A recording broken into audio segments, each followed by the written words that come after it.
Welcome to Authentic Storytelling. I am Linda Joy, storytelling guide, publisher of Aspire magazine, and the best-selling publisher at Inspired Living Publishing, publisher of 21 inspirational books written by women and for women. And I'm so glad you're circling up with us today. In each episode of Authentic Storytelling, you'll meet empowered women like my guest here today who share the wisdom, lessons, and transformation they experienced writing their sacred soul story. Through each woman's soulful conversation, you'll discover how those lessons can empower you to rewrite the stories you're telling yourself so you can craft a new one that empowers you and helps you align with your highest truth. So I am so excited because with me today is my dear friend, my soul sister, Lisa Hromada. And Lisa is an Empowered Lifeview guide, spiritual life coach, and creator of loveistheseed.com, a spirit-led life work dedicated to helping purpose-driven women break through life challenges, reclaim their inner peace, and cultivate the clarity they need to live a life of meaning, joy, and spiritual connection. Isn't that what we all yearn for, my friends? Through Empowered Life View and Divine Reset methodology, Lisa guides women to live at their highest potential and on their higher life path. I am so honored to say Lisa is also an expert columnist for Aspire magazine and one of the expert instructors at inspiredlivinguniversity.com. Welcome, Lisa. Thank you. I am so excited to have this conversation today. I am too. I think it's going to be a powerful one. And throughout the Authentic Storytelling series, I'm always going to open every conversation kind of to set the stage. I'm going to read a quote from your story, which is in Divine Synchronicity, Women's Stories of Magic, Miracles, and Manifesting. And your story, which I told you I just love the title, is A Big Loving Shove Toward Destiny. And I think many of us can relate to that push from the divine. And your quote just really speaks to my heart. The discoveries you make through your challenges often lead you to the destinies meant for you all along. So let's talk about that quote for a moment.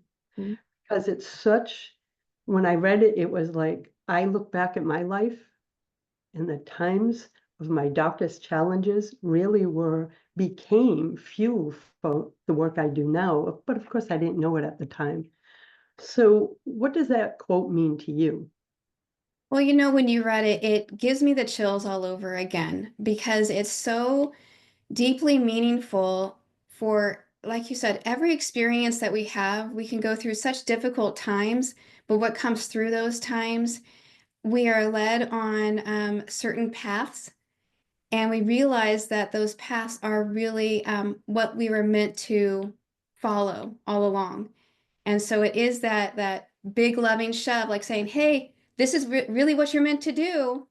And I know it's going to be uncomfortable, but here you go. And I think we can all relate. I can look back at times in my life where I was afraid either to make a change in my life, even though my soul knew I needed to make that change. Sometimes we hold on to what is because it's more comfortable than not knowing.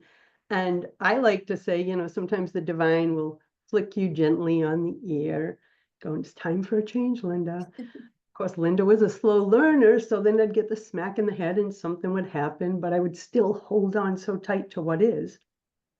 Then I'd wait for the cosmic 2x4. And I received many of those over the years because I didn't want to listen. So when I saw your title and, of course, read your story, I'm like, our challenges aren't there to cause us pain. They're there to help us grow as spiritual women. And that's what I've learned from my journey. And does that feel aligned for you too? It's exactly my experience. We do, I mean, the majority of us do wait for that big knock over, knock over the head to prompt us. And it doesn't, if you do tap in and kind of listen to that guidance, you can you can take a more gentle path. I gotta tell you, and as someone that was a slow learner, ladies, don't use me as your example. Listen to Lisa, read her story.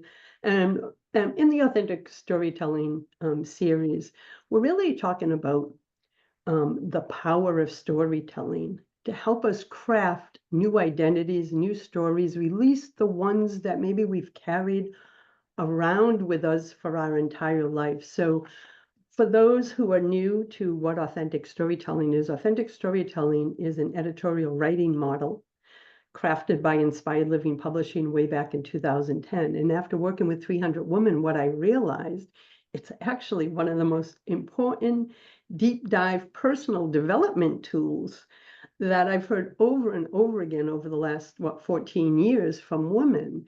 So today in this series, we're going to talk to the woman, because you can read the stories when you grab the book, Divine Synchronicity, and the link will be in the show notes. But I want you to hear the power of these conversations to help you craft a new story for yourself. So, Lisa, what would you say is the key theme or life lesson that's shared in your story if a woman was to read it? I think my story is really about self-discovery, that challenges, as we've talked about, can reveal a higher potential within you that you did not realize was there. That through those challenges and those moments when you feel uncertain, when you feel outside of your comfort zone, or that you don't belong, or you're wondering your purpose, or you're struggling with feeling not enough or good enough, or feeling that you're not worthy of something, all those types of things that we can experience all throughout our lives, those are the moments that prompt you to turn inward and uncover a potential in you that you did not know was there. And that inner shift that happens, it leads you to do something different in the way that you might think about yourself, or the way that you think about your life, and also the actions that you take.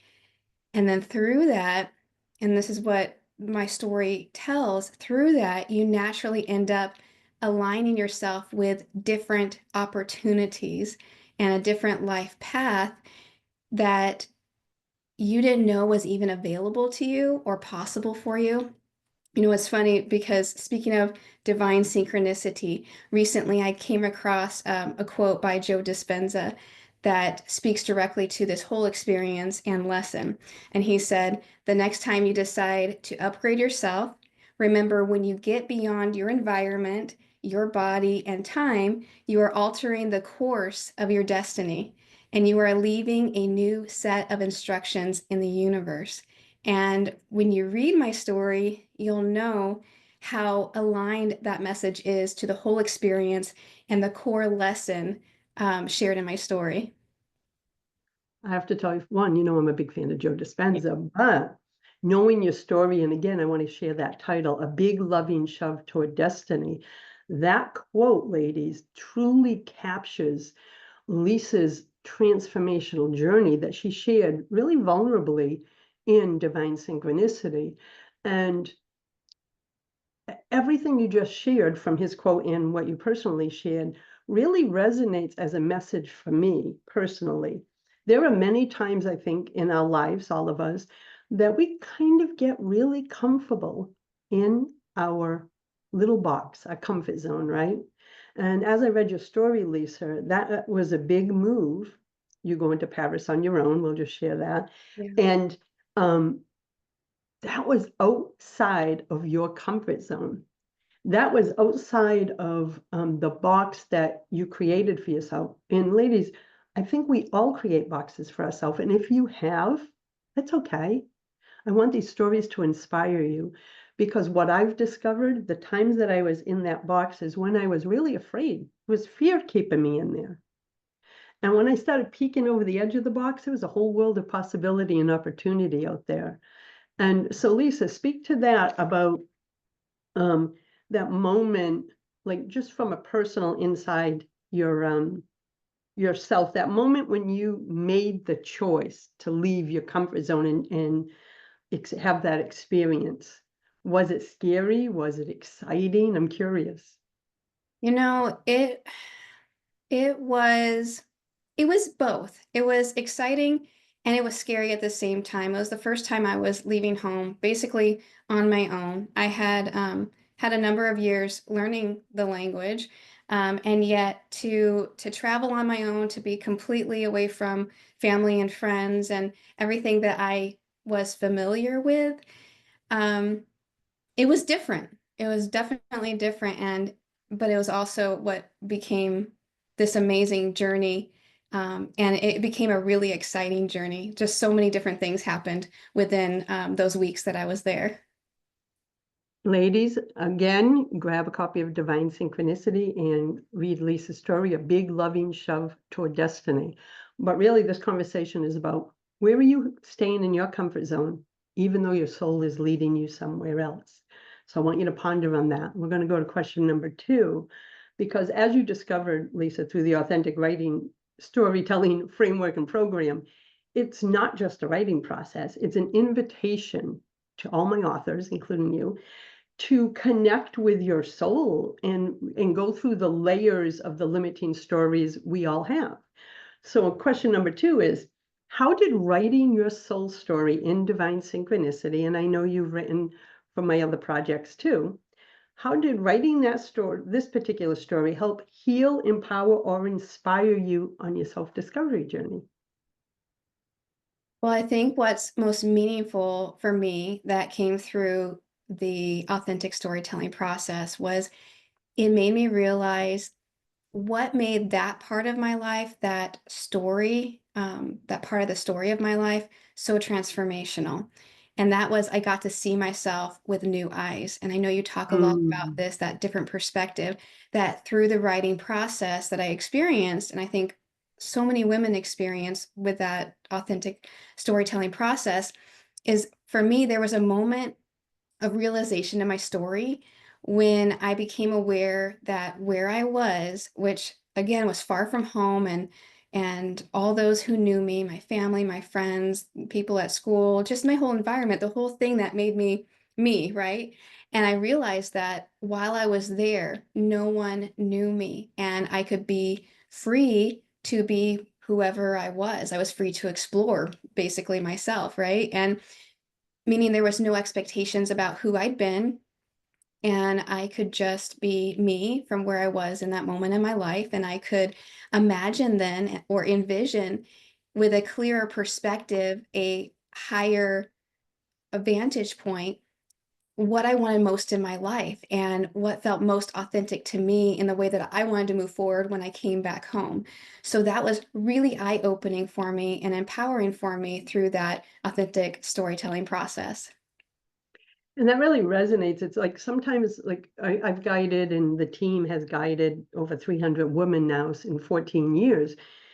And I'm always blown away that some of the feedback, and that was so beautiful what you just shared, is Linda, I thought it was just a story I was going to write about. I was over it until they started writing, and they're like, oh, I still have layers of healing. Maybe it was shame, maybe it was anger. And as they went through our process, they realized there was a healing happening in going back into the story from the truth of who they are now, not from who they were then. And it's been so beautiful and cathartic for me as a publisher. And I know for Debbie Keevan, our chief editor, for guiding the woman. And like she has said to me so many times, wow, the healing that happens through this process. And that's why I wanted this series. Ladies, you all have stories. We all do. And they are either causing you to chase your dreams or keeping you limited. But you have the choice to rewrite your story, to craft a new story, one that empowers you, inspires you, and leads you to the life of your desires.